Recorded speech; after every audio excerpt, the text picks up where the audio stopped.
High everyone, welcome back to my channel. कसे आहात तुम्ही सगळे?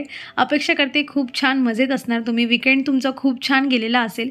आणि काय होतं ना, बऱ्याच वेळा मला कमेंट येत असते की टिफिनमध्ये पियाला काय काय देतात त्याचीही रेसिपी शेअर करा. तर चला आज एक इंटरेस्टिंग गोष्ट सांगते. मागच्या व्लॉगमध्ये तुम्ही पाहिलंच असेल की मी इडली डोसा बनवलेला होता आणि त्याचं थोडं बॅटर जे होतं ते उरलं होतं. आणि मी काय करते ना, बऱ्याच वेळा म्हणजे आता तिला हे छोट्या सुट्टीसाठी बनवते मी. तुमच्या मुलाला जर म्हणजे एकच सुट्टी होत असते मधात किंवा स्कूलचा टायमिंग कमी असेल ना, तरीही तुम्ही हे देऊ शकतात आणि मुलं खूप आनंदी होऊन एक्साइटेड होऊन खूप छान असं दिसणारी ही रेसिपी तेही आवडून जे असतात ते खात असतात. तर बघा मी ती चमची घेतली आहे आणि चमचीच्या साहाय्याने अगदी छोटे छोटे डोसे बनवते. याऐवजी तुम्ही जे अप्पेचं भांडं असतं ना त्यामध्येही बनवू शकतात. पण गोष्ट अशी होईल की सकाळी ऑलरेडी खूप धावपळ असते आणि अप्पेच्या भांड्यामध्ये जवळजवळ तुम्ही एका टायमाला 7-8 जास्तीत जास्त 9 बनवू शकतात. मग तेवढा तुमचा वेळ जो असतो तो खूप जाईल आणि वेळ वाचवायचा असेल तर मग ही ट्रिक खूप सोपी आहे. छोटे छोटे इथे जे आहे मिनी डोसे बनवायचे आणि इथे तूप टाकून मी यांना छान परतून घेते. आणि आता काय होतं ना की म्हणजे घाई खूप आहे त्यामुळे मी त्यांना साईडला करून लगेच जे आहे दुसरी बॅच यावरच घातली आणि तूप टाकलं छान. थोडा कमी गॅस करून असे छान क्रिस्पी छान त्यांना भाजून घ्यायचे. आणि भाजल्यानंतर जे आहेत आपण याला थोडं जे आहे तडका देणार आहोत.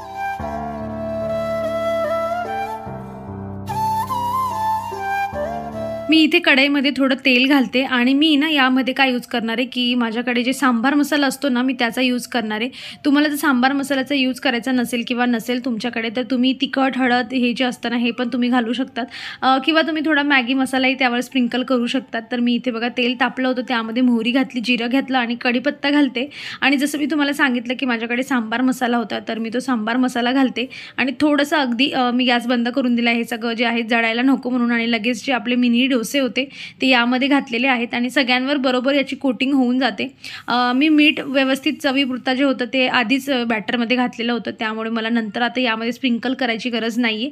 आणि टमॅटो सॉससोबत तुम्ही हे मुलांना टिफिनमध्ये देऊ शकता. थोडी कोथिंबीर घातली जेणेकरून थोडी ग्रीनरी ॲड होईल आणि इतके छान टेस्टी लागतात ना. आता तुम्ही यामध्ये मसाले तुमच्या मनाने कसे घालतात त्यावर अजून याची जी टेस्ट आहे ती इन्क्रीज होते. आणि पियाचा छोट्या सुट्टीचा डबा जो आहे तो माझा तयार आहे. कशी वाटली रेसिपी मला कमेंटमधून नक्की सांगा. ॲक्च्युली ना आम्ही फसलो आहोत आणि तुम्ही फसायला नको म्हणून मी ही तुमच्यासोबत शेअर करते. आम्हाला जी मुसली असते ना ती आम्ही दुधात नाही नुसतंच असं क्रिस्पी म्हणून खात असतो आणि पियालाही आवडते, आम्हाला तिघांनाही आवडते आणि संपली की आम्ही आणत असतो बऱ्यापैकी. तर काय झालं की जो आम्ही नेहमी ब्रँड ट्राय करतो ना तो सोडून आम्ही दुसरा घेतला. By one get one free होतं आणि फसलो. तर ही न्यूट्री डिलाईट कंपनीची आहे. तुम्हीही कुठे गेला असं मॉलमध्ये तुम्हालाही बाय वन गेट वन मिळेल आणि मग आपल्याला स्वस्तात मिळते म्हणून आपण घेऊन येतो. अर्थात आपल्या तिकडे ट्राय करायला जे असतं ते मिळत नाही आणि खूपच जास्त स्वीट आहे. तुम्ही जर जास्त स्वीट लवर असाल आणि by one get one offer तुम्हाला आवडत असेल तर घ्या. अदरवाईज जी तुम्ही रेग्युलर ट्राय करताय ना तीच खा. सॅटर्डे होता आणि पियाई स्कूलला गेलेली आहे. तिचा फर्स्ट, थर्ड आणि फिफ्थ असं सॅटर्डेला स्कूल असते आणि मी डिसाईड केलं की हा जो एरिया आहे ना माझा पूर्ण याला जरा व्यवस्थित आवरून घेऊया. जे काही भंगार असतं ना ते असंच गेल्या 8 दिवसापासून जमा होत होतं. सो मनावर घेतलं आणि वरती माझंही भंगारचं स्टोरेज आहे. ज्या गोष्टी यूज होत नाही ते इथे वर ठेवल्या जातात. म्हटलं हे थोडं काढूया आणि इथून थोडं भंगारही जे आहे ते जाईल आणि थोडी स्पेस होईल जेणेकरून नवीन बेसिकली काय होईल की नवीन जागा क्रिएट होईल भंगारसाठी. सो माझी कोकोपीट जी होती खाली काढलेली माझी संपली होती तर मी इथे डब्यात तिला काढून घेतलेली आहे. ही जी मोठी पिशवी दिसते ना यामध्ये कोकोपीटची पूर्ण 5 का 10 किलोची मी ब्रिक्स मागवून घेतली होती एकच वेळा आणि बऱ्याच दिवस टिकते. म्हणजे मी आता मागच्या 1.5 वर्षापासून यूज करते आणि अजून अर्धीही ती संपलेली नाही आहे. सो असं तुम्ही कोकोपीट वगैरे याच्या असाल तुम्ही तर ती कधीही मोठी घ्या. फायद्यातही पडते आणि कुठेतरी कोपऱ्यात ठेवू शकतो आणि तिला काही एक्सपायरी डेट वगैरे काहीही नसते. आणि हे सगळं तुम्ही बघताय. काय होतं ना एक एक गोष्टी आता मला तिथे जागा आहे म्हणून बऱ्याच वेळा काय होतं की घेतलं की ठेवावर असं करता करता पण म्हटलं आज जे आहे थोडी नवीन भंगारसाठी जागा करूया आणि घरातले जे जुनं गोष्टी आहे ते काढूया. तर थोडं रचून ठेवलं आहे, थोडी जागा करून घेतली. इथे थोडा स्पेस जो आहे माझा क्रिएट झाला आहे आणि हा जो मला वेळ मिळाला होता त्याचा असा सदुपयोग करून जे आहे जवळजवळ 1 तास लागला मला हे सगळं आवरायला. कारण वर होतं त्यामुळे चेअर घ्या सरकवा हे करत करत जे आहे हे एवढं भंगार मी काढून टाकलेलं आहे.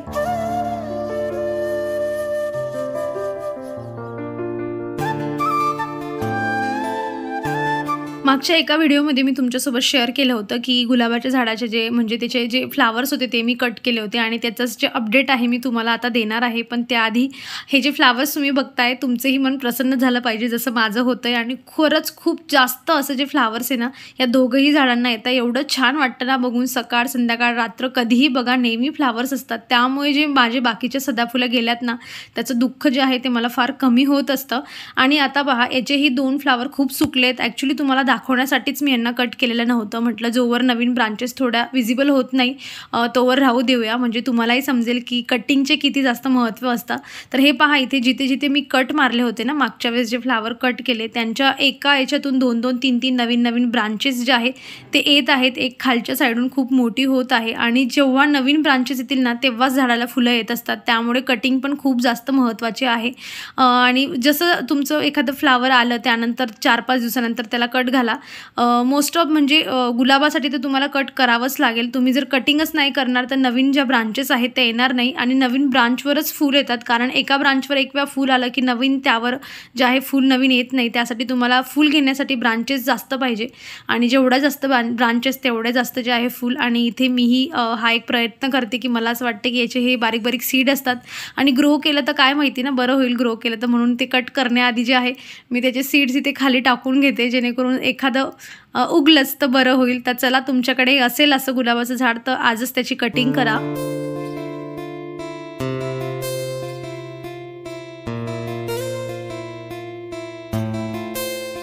हा ट्रे सुकून ना बराच दिवस जे आहेत ते गेलेले आहेत आणि आजच्या व्हिडिओ दाखवू उद्याच्या व्हिडिओत दाखवून जो आहे 2-3 दिवसापासून राहून जातोय. म्हटलं चला आजच शेअर करूया. वेळही होता माझ्याकडे. तर हा ट्रे जो होता माझा छान सुकलेला होता आणि हा व्हिडिओ तुम्ही बघितलेला नसेल तर आत्ता मी इथे वर आय बटनवर त्याची लिंक देईल, म्हणजे तुम्हाला कंटिन्यू जे आहे समजेल की मी हा कसा बनवला आहे. तर चला मी आता याला काय करते ना सँड पेपरने जे आहे ना व्यवस्थित क्लीन करून घेते जेणेकरून याचे एजेस वगैरे व्यवस्थित मला पाहिजे तसे स्मूथ होऊन जाईल आणि कलर देताना मला जास्त अवघड किंवा वाकडं तिकडं जे काही असेल ते व्यवस्थित स्मूथ करून घेते याला. आणि मी जे आहे इथे नॉर्मल जे आहे जास्त मी एकदम जोर लावून करत नाही कारण मला भीती वाटते तुटायला नको म्हणून. आणि हो मागच्या वेळेस एक सांगायचं राहिलं तुम्हाला, जर तुमच्याकडे व्हाईट सिमेंट किंवा वॉलपुट्टी असते बघा ते जरी असेल ना तुम्ही त्याच्यानेही हा ट्रे बनवू शकता आणि तुम्ही त्याने बनवला ना तर मग तुटायचं काही नावच नाही. तर पहा इथे माझ्याकडे जे ॲक्रेलिक पेंट होते ना मोस्ट ऑफ वे असंच होतं, व्हाईट आणि येल्लो हे 2 कलर संपून जातात आणि माझे इथे संपलेले आहेत.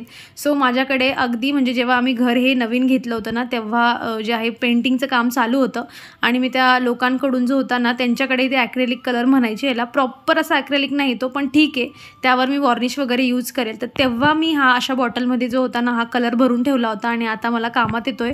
हेच नाही मी बरेच DIY या बॉटलमधून कलर घेऊन केले आणि जे आहे ना म्हणजे असं काही मागून घेतलं तर कधी कधी कामात येत असतं आणि ते मला आज कामात येते. नाहीतर मला वाट पाहावी लागली असती की मी कधीतरी हे घेईल. आणि काय होतं की असं आपण ॲक्रेलिकचे कलर घेतले ना की ते डब्यामधून व्हाईट आणि येलो संपतो, बाकी जसेच तसे राहत असतात.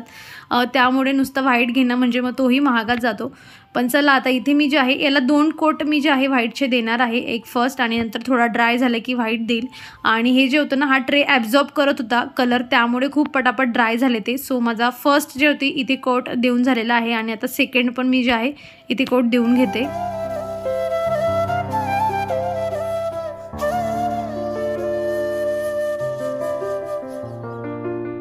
तुमच्याकडे जर डेकोपाच पेपर वगैरे असेल ना त्यावर पण खूप छान छान प्रिंट असतात, तेही तुम्ही इथे यूज करू शकतात. फेविकॉलच्या सहाय्याने त्यांना जे आहे चिपकवायचं आणि त्यानंतर त्यावर वॉर्निश करायची. मी माझं एक कटलरीचा एक डब्बा बनवला होता बघा, तुम्हाला जर आठवत असेल तर तसा पेपर असेल ना तर तोही याच्यावर खूप छान दिसेल. पण मला जे होतं मागचा जो ट्रे होता तोच मला तसा बनवायचा होता, म्हणून मी जसे हार्ट शेप त्यावर काढले होते same to same heart shape जे आहे मी यावर काढत आहे. आणि त्यानंतर जे होते याची जी बॉर्डर होती ना त्यावर मी त्याला थोडं हायलाईट करण्यासाठी माझ्याकडे हा 20 रुपयाचे हे वॉटर कलर येत असतात, त्यामध्ये गोल्डन आणि सिल्वर कलर येतो बघा. तर त्यामधला जो होता ना तुम्ही असं फिंगरच्या सहाय्याने जे आहे फक्त याच्या बॉर्डरला जे आहे ना कडेला करून घेते जेणेकरून थोडंसं डिटेलिंग त्याला ॲड होईल आणि दिसायला छान दिसतो जवळून बघितल्यावर, दुरून एवढं काही लक्षात येत नाही. आणि त्यानंतर माझ्याकडे वॉर्निश होती आणि वॉर्निशचा कोट देते मी. ही जी बॉटल माझ्या हातामध्ये तुम्ही बघताय आणि ही खूपच दिवस टिकते. जसं मी DIY करायला स्टार्ट केलं आहे ना तशी ही जी बॉटल आहे माझ्याकडे आहे. 2 कोट मी वॉर्निश देणार आहे आणि त्यानंतर तुम्ही बघू शकतात अशा पद्धतीने हा ट्रे दिसत आहे. आणि फायनली माझा जो ट्रे आहे तो इथे कंप्लीट झालेला आहे.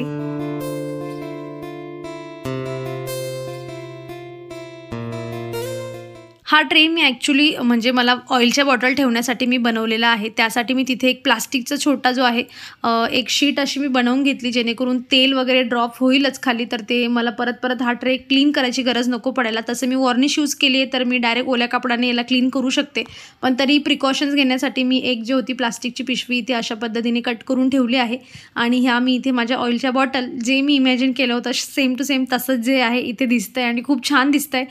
कॅमेरामध्ये एवढं कॅच होत नाही आहे, पण डायरेक्ट डोळ्यांनी बघितलं तर खरंच खूप छान दिसतंय. तुमच्याकडे असं काही DIY करण्यासारखं असेल तर नक्की करा, वेळही छान जाईल आणि त्याचा आउटपुट अशा पद्धतीने मिळेल तुम्हाला. तर सध्या तरी हा एरिया अजून थोडा डिटेलिंग यामध्ये ॲड झालेली आहे. कसं वाटतंय मला नक्की सांगा.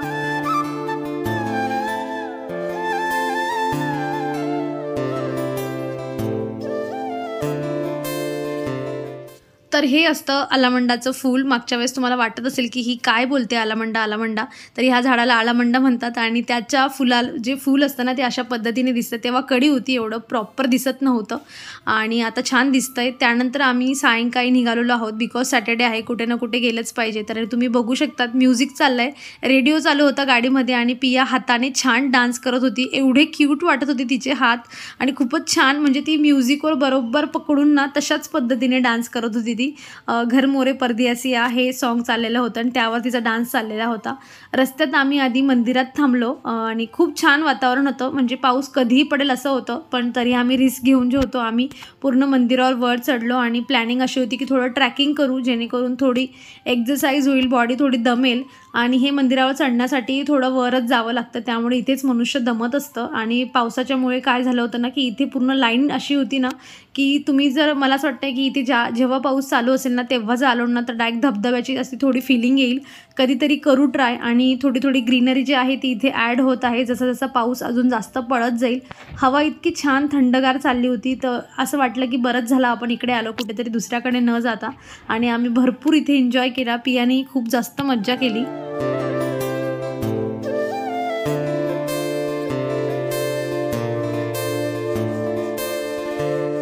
कुठेही असं शांततेच्या ठिकाणी गेलं ना खरंच खूप छान वाटत असतं. आणि त्यातल्या त्यात असं काही ट्रॅकिंग असेल किंवा जिथे जास्त ग्रीनरी आपल्याला बघायला मिळते, खूप छान वाटतं मनाला जाऊन. असं वाटतं की सुट्टीचा दिवस आपण परफेक्ट अशा मस्त ठिकाणी जाऊन घालवलेला आहे. इथे आम्ही दमलो होतो चालून, पण पिया मात्र काही दमत नव्हती. तिला अजून पुढे जायचं होतं. तिला म्हणलं आता रस्ता संपणार नाही, आपण जाऊयात रिटर्न. तर इथला परिसर खूपच छान दिसत होता. आणि यानंतर जे आहे आम्ही ठरवलं की चला आता बस झाला, जाऊयात घरी. आणि घरी जाता एक छान असं दृश्य बघायला मिळालं, ती म्हणजे हे ट्रेंडिंगमध्ये असलेला गजगामिनी वॉक. बॅकग्राऊंडला मी पियाला म्युझिक देत होती, पण मला एवढा छान पद्धतीने जे आहे माझा आवाज येत नव्हता आणि मी म्युझिक देत होती त्यावरती जे आहे ठुमके मारून चालत होती. आणि बऱ्यापैकी तिला तसाच वॉक जमतोय, तुम्हीही पाहिलेलाच असेल. आणि ट्रेंडिंगमध्ये आहे सध्या हिरामंडीचा मधला जो आहे हा वॉक आहे.